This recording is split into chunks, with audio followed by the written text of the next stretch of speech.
What's up, Internet? Eric Bandholz here with Beardbrand Alliance. Greg Berzinsky has challenged me to row a marathon. This is what happens. Okay, so I got to row a marathon, and that's pretty far. It's like 26.2 miles, or if you don't use freedom units, it's something like 45,000 meters. Wow. First thing we need to do to row a marathon is actually try to get my body into shape. So let's do a little bit of time trial and see where my 5K is coming in, and maybe ask my teammates if they want to do a marathon with me. Let's take a look. All right, 5:30 in the morning. Don't know if you can hear me. I'm here at Austin Rowing Club, and we're about to do a 5K erg test to see how well I'll be in shape for my marathon. Got my boy. Look at that. Hold the pain. Yeah. All right, let's get this going.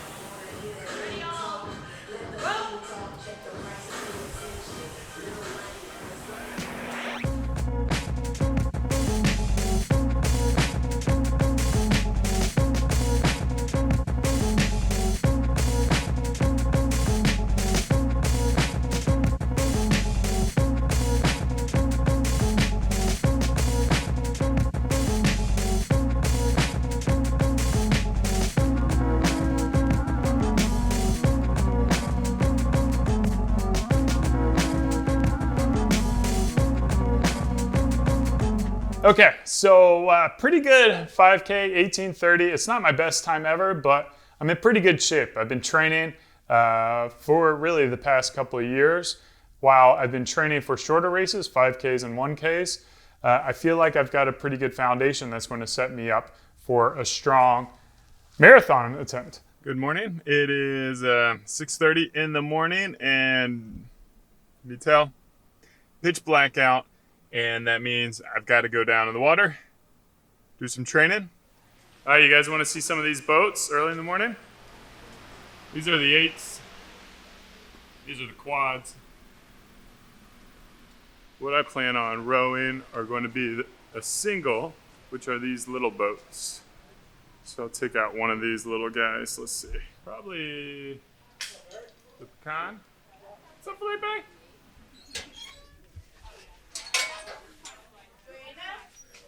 Good workout there. As you can tell, just knocked out about 18,000 meters in about an hour 45 minutes. So was it 18,000?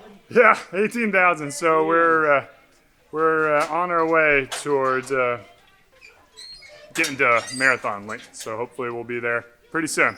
Hey, I need this guy. He represents Scotland. Hey, Victoria. You need a quote, right? No, have you ever rowed a marathon? Yes. Yeah. What's the strategy?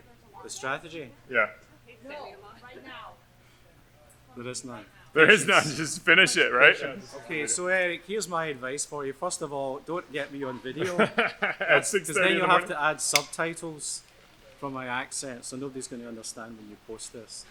The most important thing about rowing a marathon, what I learned, which I believe it was 30 years ago, I did the last one, can't you tell? I've never looked the same since. Right, is hydration, right, and snacks in the boat. Yeah. Right. I was planning on doing coming back to the dock halfway and getting snacks and more water. Yeah. Also in restroom visits. So. Yeah. All right. All right. Thanks, Tony. Now, the one thing that I do have concerns is I can't seem to get any of my buddies to go and row with me. So. All right, Greg. What are your thoughts on doing a marathon? I'll be out of town. Yeah, but have you ever done a marathon? No. Never done a marathon? No. Would you? Yes. Okay, but just not with me. Next time. What about you, Ian? Marathon? I'm also going to be out of town. Out of town? It's funny how Can you pick up on a theme here? funny how that works, huh? Everyone's out of town. All right, let's check. Come on, we already asked, right? Oh, I'm going with Ian out of town. Yeah, where y'all going? I didn't get the invite. Going where there's no water. Okay. Can't do a marathon. What about you, Darren? Let's do it. You're going to do marathon? do it. October 16th. Oh, I'm gonna be out of town. Ah, shit.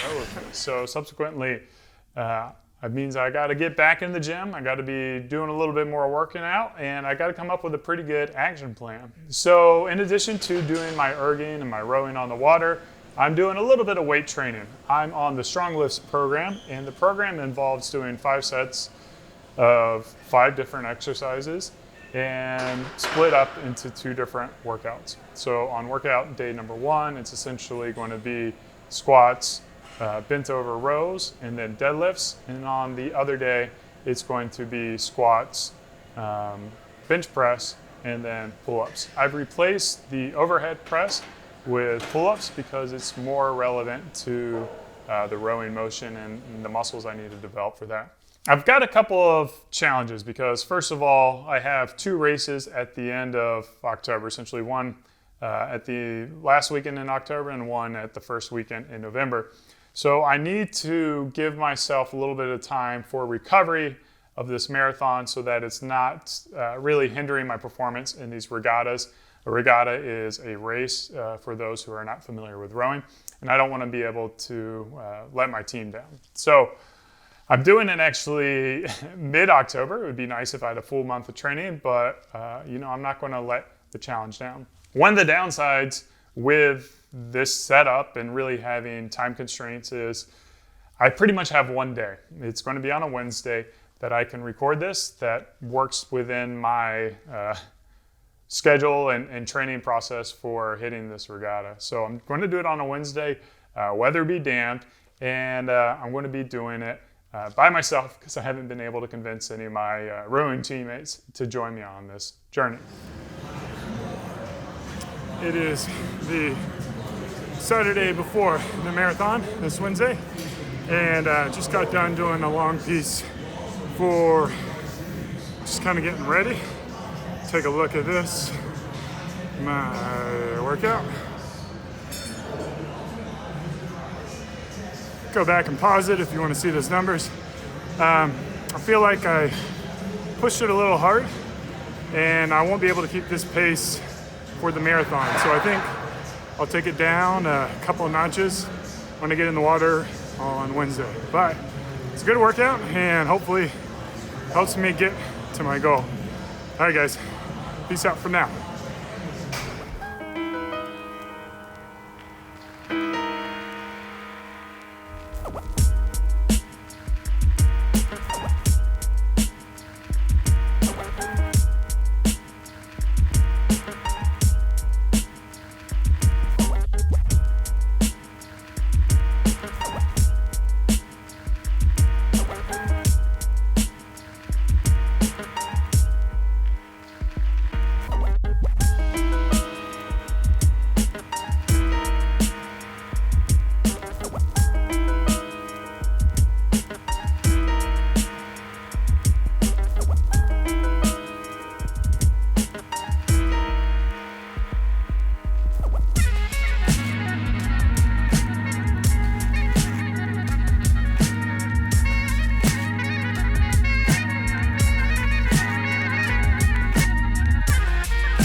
All right, so hopping in the boat and getting off to a pretty good start. I'm pretty excited, and you can't quite see this on the video camera, but my heart rate is pretty high. It's around 171 beats right off the start, so I think I started a little bit hot.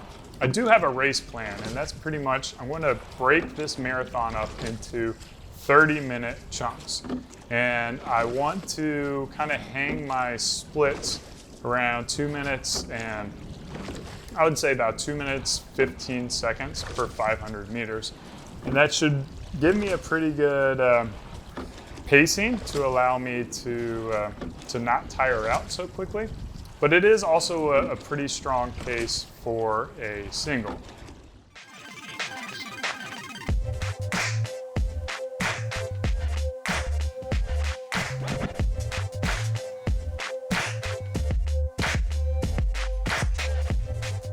Now, what I'm going to do is, by breaking it up into 30-minute breaks, that's going to allow me to get time to rehydrate and prepare my body. And then essentially what I want to do is at the hour breaks, eat a little bit of calories to make sure that I have enough calories to push me through the entire marathon. I have a plan to head back to the dock about halfway because I want to film this, get more footage, and the camera batteries only last so long and the memory cards only last so long. So I'll take a little break, meet up with Jack, and recharge the batteries and get some new cameras in there. So the one thing that you may notice if you're an active rower is I'm currently having some technique issues. My oars are dropping a little bit deep into the water. It's not an optimal stroke for me. And I would blame a lot of this on the fact that I haven't rowed a single in probably about a half a year. So I just kind of hopped in, and it's something that I really wish that I did a little bit more training on the single before I started this piece. But you know, I'm not one to back down from a challenge, so I hop right in. And again, this boat could probably be optimized a little bit better. The oars could probably be optimized a little bit better to fit my body, to fit my stroke technique, and to really get a good grasp on how I can be efficient in the water.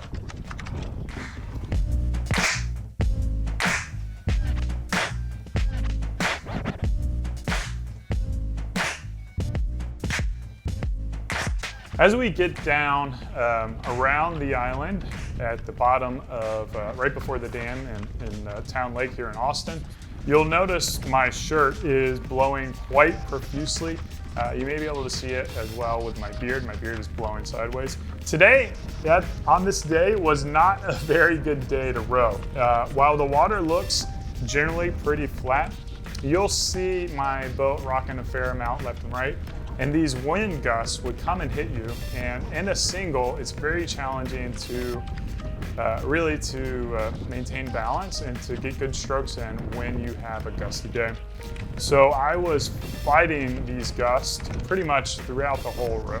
I would hit a nice patch every once in a while where there wasn't a lot of gusts, but then all of a sudden out of the blue, you'd get this big gust, and your oars would just they would act like sails and throw the boat all out of balance. And subsequently, I was using a lot of energy trying to just maintain a good balance in the boat and try to maintain efficiency with my stroke.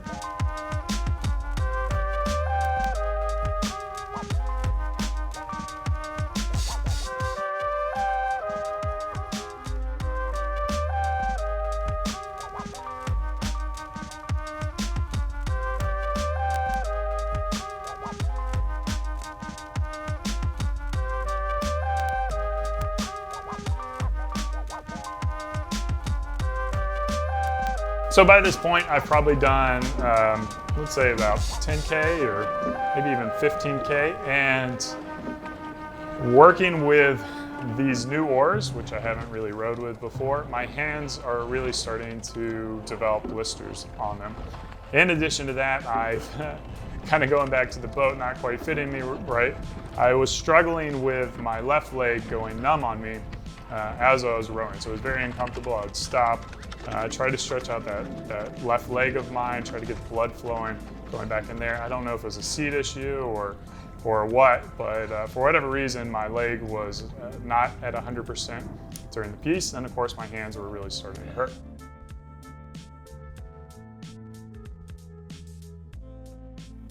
So here you will see essentially my last strokes before the camera and the memory cut out. And then, of course, it cuts out and I get back on dock and there's no more footage of me doing that. So once I've got back onto the dock, I started to really evaluate what was going on. So far, I've rowed approximately 22,000 meters, which is essentially a half a marathon. But I have a lot of concerns with moving forward. So let's get a little more insight into what I was feeling right after that piece. All right, well, I'm a little bit defeated. I kind of feel like Carlos doing that pull-up challenge, only getting one done. I was only able to do a half a marathon, which is about 22K, and did it in about 2 hours. And it was going well, but I feel like a few things that I would have done differently is probably spent more time in the single. A lot of my training has been in quads and eights, so a little more time in the single to get me ready. And then, if possible, I tried it to the best of my abilities, try to get other people to row with. When you're doing such a long distance by yourself, it gets really challenging. And today there were periods of time that was really gusty, which would really challenge the mental fortitude. And you know, ultimately, I feel like if I had a rowing partner to go with me, if I had, I would still be on the water right now, because when the gust hits, I get a little concerned as I lose energy that the boat might tip. And then if I'm, you know, 3,000 or 7,000 meters down the river, getting back inside the boat with no other person there, no coach, anything like that, is a little concerning to me. So I'm playing it a little safe today, but it's still defeating to not be able to do the full marathon. So that's my raw emotion 2 hours after, or right after doing 2 hours of rowing. Hi guys, as you can tell at that point, I had done a half a marathon, which is actually longer than I've ever rowed in my entire life in a single.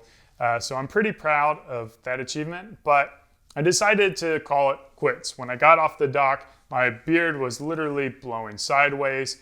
The wind was really getting to me. My body was quite exhausted, and I had kind of like the mental roadblocks that you get on these really long endurance pieces.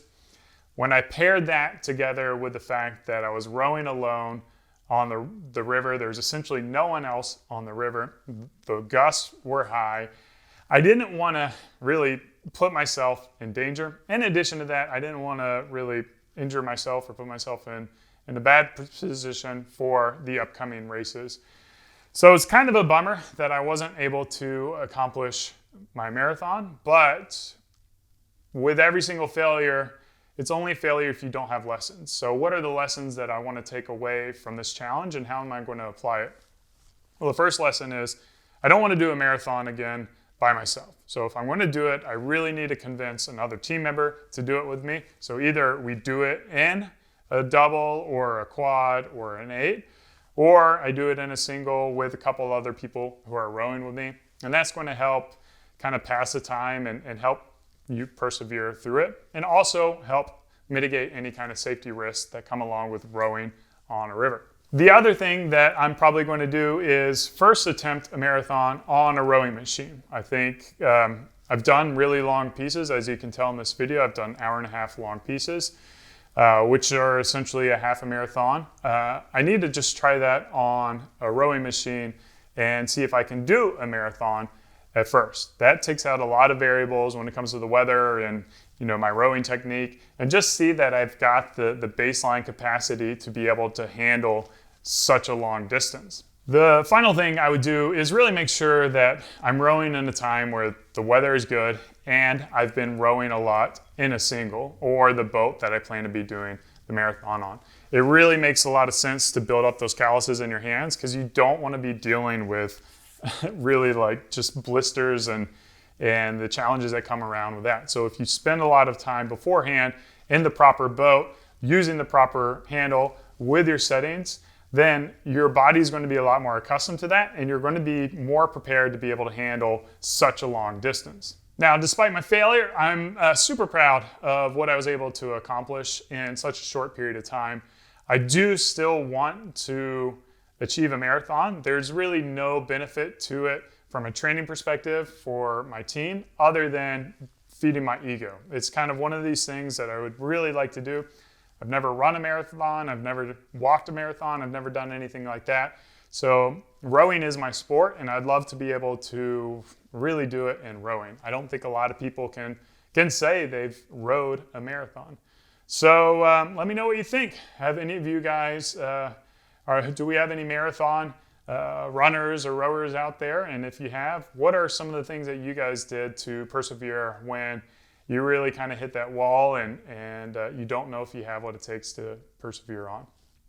As always, hope you guys enjoyed it. I enjoyed it. I enjoyed showing you guys a little bit about one of my other passions in life, which is rowing. So as always, thanks for watching. Thanks for subscribing. Cheers. Keep on rowing? Nah, keep on growing.